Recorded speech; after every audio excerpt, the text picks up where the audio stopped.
Is it rolling, Bob? Is it rolling, Bob? Is it rolling, Bob? Yes, it's that guitar again.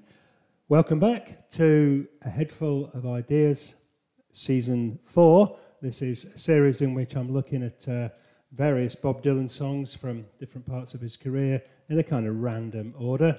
I'm Chris Gregory. I'm the author of a book called Determined to Stand, the Reinvention of Bob Dylan, which looks at Dylan's later work. I'm currently working on 2 sequels to this.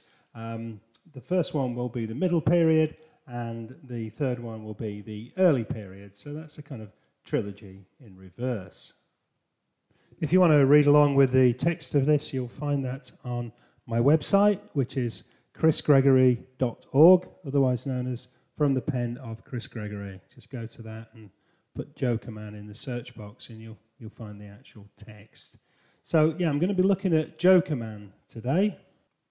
So here we go. With its stirring chorus and dynamic rock arrangement, 1983's Jokerman is one of Bob Dylan's most memorable and catchy songs. It's appeared on a number of greatest hits compilations and is frequently listed highly on Dylan's greatest songs list. It is a fan favourite, yet it remains in many ways unknowable. Its highly symbolic imagery, which mixes a number of biblical and mythological references with echoes of half-remembered popular songs, is especially memorable but extremely hard to pin down. Here, Dylan turns up that ambiguity to the highest level so that the song becomes, in effect, a kind of treatise on ambiguity itself, with the central character of the Jokerman morphing into many different forms in every verse. Similar figures to the Jokerman are prominent in much literature and mythology, from the many traditional trickster tales that appear in various mythologies across the world to the fool in King Lear. In such stories, the fool, jester or trickster uses often arcane or obscure humour to impart eccentric pearls of wisdom. It is a role that Dylan himself, noted for his characteristic mixing of sly humour and his focus on transcendental concerns, has often played. In fact, in Don McLean's Potted History of Rock Culture, American Pie, he actually appears as the jester who wears a coat he borrowed from James Dean. I think Dylan gave an interview about that, and he wasn't very pleased about that. Anyway, Jokerman is the lead track on Infidels, the first of Dylan's post-Christian albums. Well, people argue about that, but on this collection he largely abandons the preachy tone of much of his recent work. Yet he clearly still has some strong theological concerns. The song contains a number of obvious biblical references and even appears, at least on the surface, to espouse elements of harsh Old Testament morality. But such references are leavened by the playful humour that dominates the song. It may be that Dylan is taunting his audience. He presents us with a multiplicity of images and scenarios, as if deliberately defying their inevitable attempts to figure out his actual spiritual beliefs. Or perhaps he is even teasing himself, mocking the moralistic pretensions of his recent work and expressing his own spiritual confusion about exactly where he stands in terms of personal beliefs. The key musical element of Jokerman is its expressive lightness of touch. This is demonstrated by its bouncy rhythm and continually cheerful and optimistic tone. The original recording uses a modified reggae beat supplied by the legendary Jamaican rhythm section of Sly Dunbar and Robbie Shakespeare. This is modified by producer Mark Knopfler's, that's the guy from Dire Straits, of course, distinctively mellow guitar sound. Yes, he certainly is mellow, is old Mark. In live performances, it becomes a powerful and even danceable rock song, dominated by a fairly straightforward but evocative chorus. Well, I could dance to it, I don't know about you. Anyway, above all, it revels in a new sense of freedom of thought. Dylan now sounds very happy and energised by being liberated from the rigidity of conventional beliefs. He celebrates this newly rediscovered autonomy with great verve. Much of the tone of the song takes us back to the cunningly humorous narratives of his classic 1965 to 66 output. Jokerman is another one of Dylan's extended ballads, influenced, as are earlier songs like A Hard Rain's Gonna Fall and Boots of Spanish Leather, by traditional British and American folk forms. The song follows a very regular pattern of 6 verses of 6 lines each, with the standard A, B, A, B, C, C rhyme scheme. It has no bridge section and relies on its powerfully uplifting chorus for much of its effect. Jokerman danced to the Nightingale's tune, Bird fly high by the light of the moon. Oh, oh, Jokerman. Nightingales have appeared in many poems from Homer onwards. In ancient times, they usually represent the coming of spring or of night. By the time of the Romantic poets, the bird had become more generally recognised as a symbol of love. Coleridge, Milton and Blake all wrote poems addressed to nightingales, although the most well-known example is Keats's Ode to a Nightingale, a profound meditation on beauty and death. Nightingales also appear in many popular songs, perhaps the most famous being A Nightingale Sang in Berkeley Square, in which the absence of the bird as a symbol of love is the central focus of the song. By this time, however, the use of the nightingale as an image had become so cliched that it could be taken to mean almost anything. Dylan revels as ever in the ambiguity this produces. The oohs in the chorus are unusual in a Dylan song, but here they're extremely effective in helping us focus on the central figure. In the verses, the Jokerman may be Jesus or the devil, a preacher or a politician, Dylan himself, or even you, the listener to the song. But most of all, the chorus is a joyful celebration of the freedom to fly like a bird and thus to think clearly and freely. The first verse confronts us with a series of strikingly powerful images. The initial, standing on the water, casting your bread, immediately has biblical connotations. The figure being addressed is, like Jesus, miraculously walking on water. Matthew 14, 21 to 23, and casting bread. Ecclesiastes 11:1. We might at first think we are in for another one of Bob's sermons. Perish the thought, but this is immediately followed by an unforgettably graphic, while the eyes of the idol with the iron head are glowing. I'll just repeat that. While the eyes of the idol with the iron head are glowing. Isn't that fantastic? Sounds rather like something from a science fiction B-movie or a cheap horror film. Here, there is a contrast between the sacred and the profane, or if you like, the Christian and the pagan. But it is the profane imagery which is the more striking. The devil, as they say, always has the best tunes, isn't he? The fairly mundane and cliched reference to distant ships sailing into the mist is followed by the dramatically visceral, you were born with a snake in both of your fists while a hurricane was blowing. The image of a figure with a snake in both fists has various mythological connotations. The Minoan snake goddesses, which were first excavated at Knossos in Crete in 1905, are representations of this image. Snakes and serpents appear in many different contexts in the ancient texts, especially in Greek and Hindu mythologies. The line also echoes the introduction to the Rolling Stones' 1968 single, Jumping Jack Flash. I was born in a crossfire hurricane, and I howled at the morning driving rain. Jack Flash, like the Jokerman, is possibly a demonic figure who also represents the liberating power of freely expressed energy. Energy, as Blake famously put it, is eternal delight. Certainly the motto of the Rolling Stones, perhaps. The reference to the hurricane also appears to anchor the song in the waters of the Caribbean, where such natural cataclysms are possible.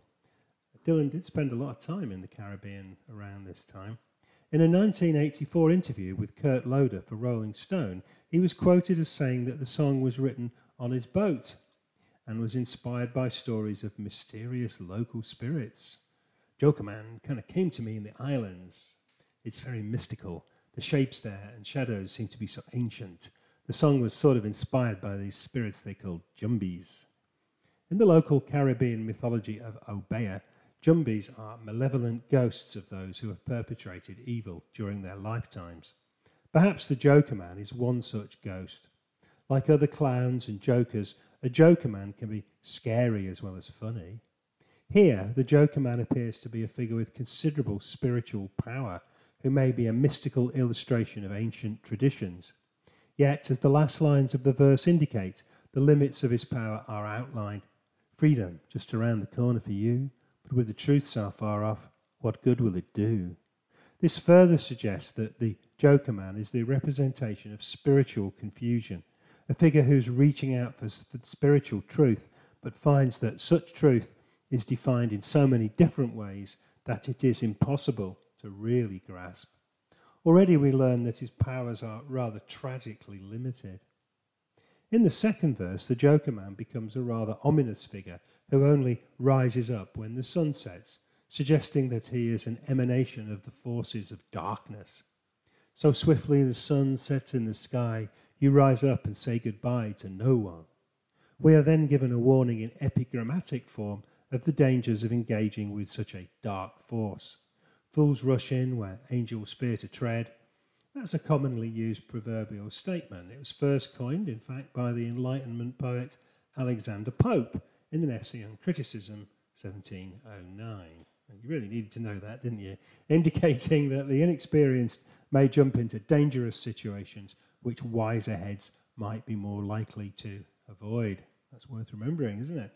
But Dylan is not content with merely quoting this aphorism. In the next rather convoluted line, he states that both of their futures so full of dread you don't show one, apparently indicating that neither fools nor angels have the answers to which the Jokerman is seeking.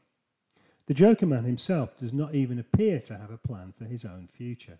He appears to be thrashing about blindly, a spiritual seeker in the dark, perhaps who is shedding off one more layer of skin, another serpentine image, and thus transforming himself into one of his many disguised forms. This is rhymed ominously with staying one step ahead of the persecutor within. This line is strongly resonant of religious oppression, which Dylan appears to suggest takes the form of inner guilt or sorrow that constantly destabilizes the seeker of spiritual truth. The Jokerman then transforms himself in a number of ways. In the opening lines of the third verse, he seems to be a powerful supernatural being. You're a man of the mountains, Dylan sings. You can walk on the clouds, as well as the water, it seems. But he is also a manipulator of crowds and a dream twister. The Jokerman may thus be a political or religious figure who manipulates his followers, possibly in very negative ways. It's hard to interpret what comes next as anything less than sarcasm, despite its biblical connotations. You go to Sodom and Gomorrah, but what do you care? Dylan asks. But then he spits out, ain't nobody there would want to marry your sister. Here his spleen appears to be directed towards false prophets, such as TV evangelists, many of whom have been exposed as being notoriously corrupt and hypocritical. But the lines which follow, friend to the martyr, friend to the woman of shame, you look into the fiery furnace, see the rich man without any name, with their clear biblical allusions, again identify the Jokerman as a Jesus figure who befriends those with respectable society rejects. But in doing so, Dylan may also be pointing out the hypocrisy of those false prophets who greatly enrich themselves through their broadcasts. Some writers have claimed that Jokerman and other songs on Infidel signify a return to Dylan's Jewish roots. Actually, this is perhaps a rather dubious assertion. I always think rather too much is made of this. Although Dylan was brought up in a Jewish family, he's never projected himself as an actual believer in Judaism.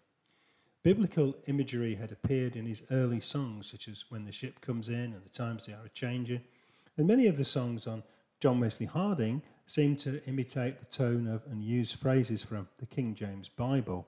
But such imagery and references can be found throughout the entire literary canon without necessarily indicating the level of religiosity, or lack of it, of a particular writer. The use of such imagery allows poets the chance to engage with a commonly shared system of symbolism and metaphor in order to produce multiple levels of meaning. Perhaps the strongest argument for the Judaic influence on Jokerman occurs at the beginning of the fourth verse, where the protagonist is said to follow the book of Leviticus and Deuteronomy, two books from the Old Testament that together form the Hebrew law or Torah. But this statement is highly qualified by the mention of the law of the jungle and the sea as being equally important. Thus, the Jokerman is said to follow not only the strict laws of Moses, but also natural law, again indicating that whatever his theology, he is essentially a free spirit. In the very striking lines that follow, Dylan casts the Jokerman in a mystical light, again portraying him as a saintly or even messianic figure. We see him in the smoke of the twilight and a milk-white steed, like the hero of folk songs such as Black Jack Davy or Willie of Winsbury, who rides to freedom on the beautiful white horse. In Revelation 19, 11-16, the Saviour himself appears on such a creature. Then we hear that Michelangelo indeed could have carved out your features. The use of the qualifier indeed, which Dylan really emphasises here, emphasises the perfect beauty of the figure, with an implicit comparison to Michelangelo's David, often seen as the most ideal representation of the male human form. The final image in the fourth verse sees our hero resting in the fields, far from the turbulent space, half asleep beneath the stars, with a small dog licking your face.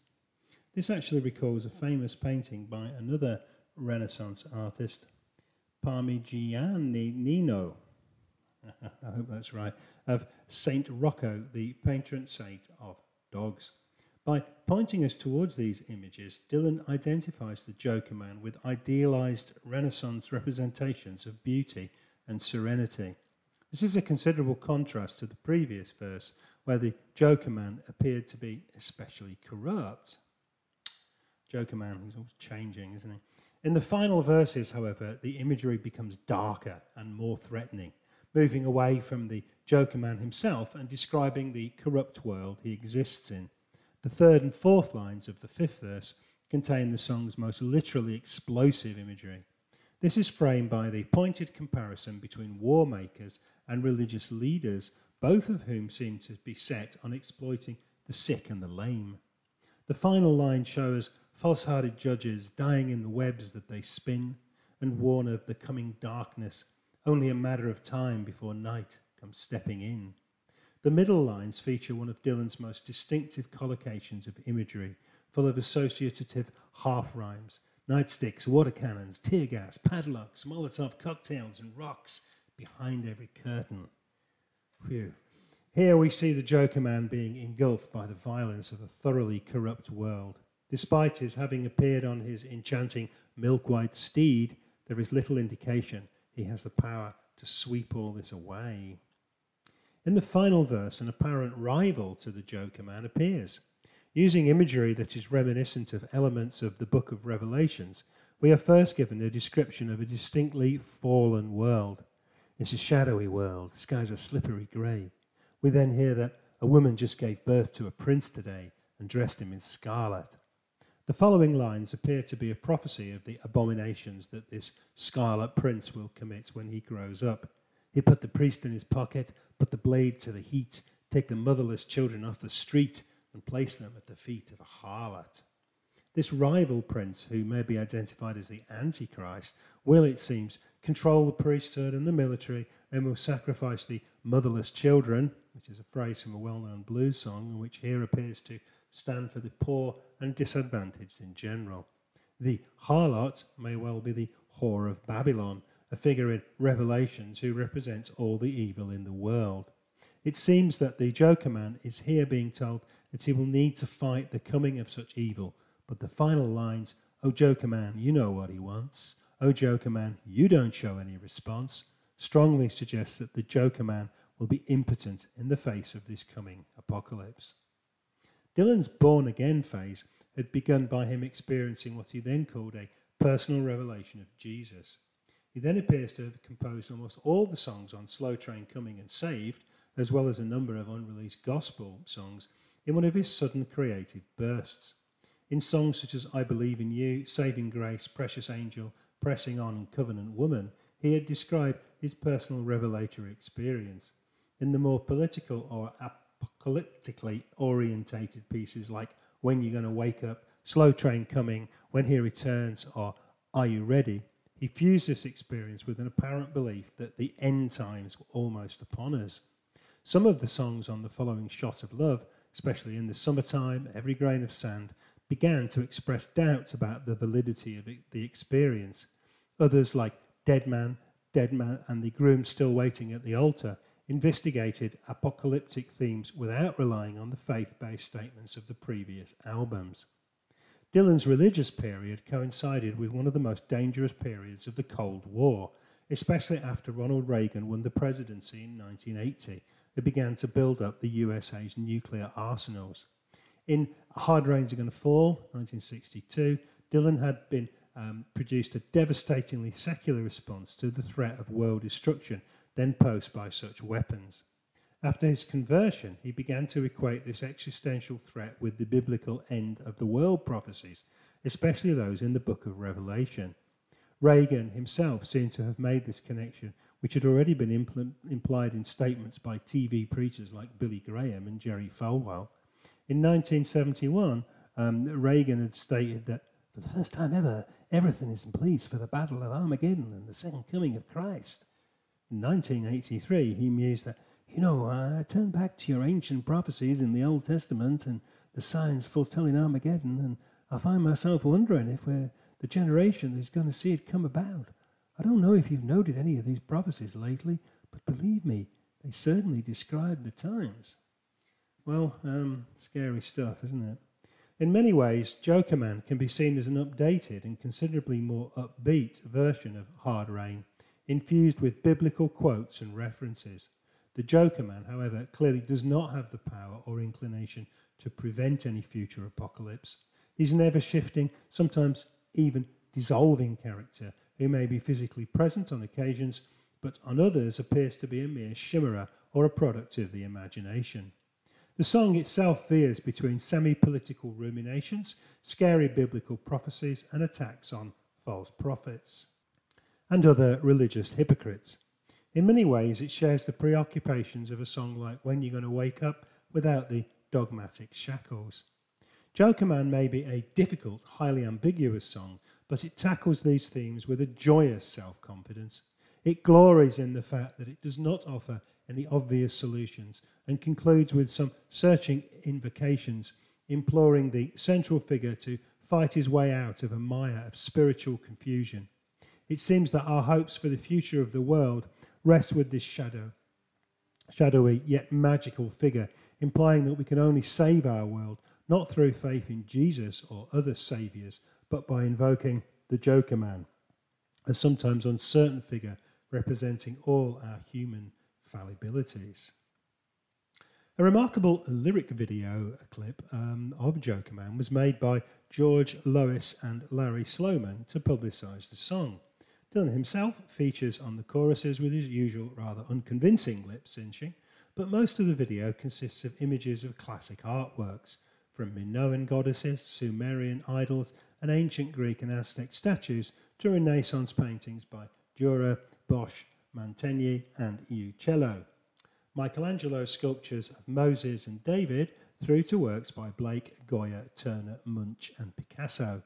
These are interspersed with images of Dylan throughout his career: the moon landing, Reagan, the Kennedys, Martin Luther King, the cartoon Joker from Batman, and an original image of Muhammad Ali with arrows in his body like Saint Sebastian. All of the song's lyrics are presented on screen. The phrase manipulator of crowds is accompanied by a photo of Hitler and Sodom and Gomorrah by a nuclear explosion. Lois and Sloman demonstrate a remarkable understanding of Dylan's song, placing a notably contemporary political slant on the song's imagery. They clearly recognise that the Jokerman is not a single person, but contains aspects of all kinds of humanity.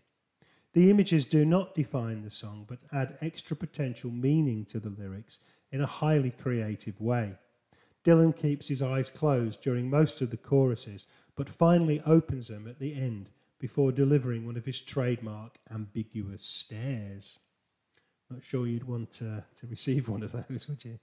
The song was performed as the opening number at many of the gigs on the 1984 tour, where it proved to be highly effective as a stadium rock number.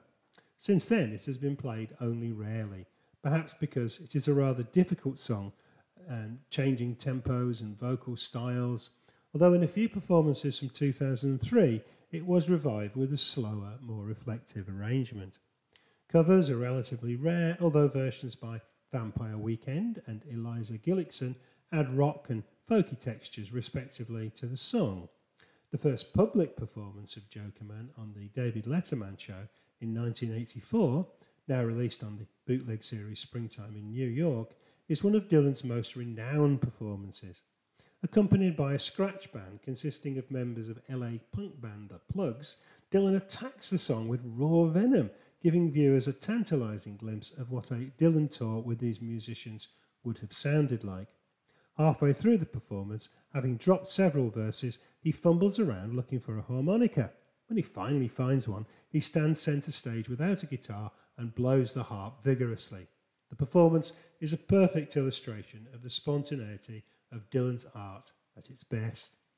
As the lead track on Infidels, Jokerman demonstrated most eloquently that Dylan was now heading into a new, post-born-again phase of his career. His distinctive mixture of stunning chains of images and barbed humour was certainly back with a vengeance. The figure of the Jokerman stands with the Tambourine Man, Ramona, Johanna, the Mighty Quinn, Frankie Lee, Judas Priest, and the Kid from Subterranean Homesick Blues among Dylan's most iconic and challenging creations. The song remains one of his most evocative expressions of his poetic and musical power. Well, it's quite a lot of that, wasn't there? I hope you've enjoyed that. Do have a look at my website, and I'll see you next time. Bye. Is it rolling, Bob? Is it rolling, Bob? Is it rolling, Bob?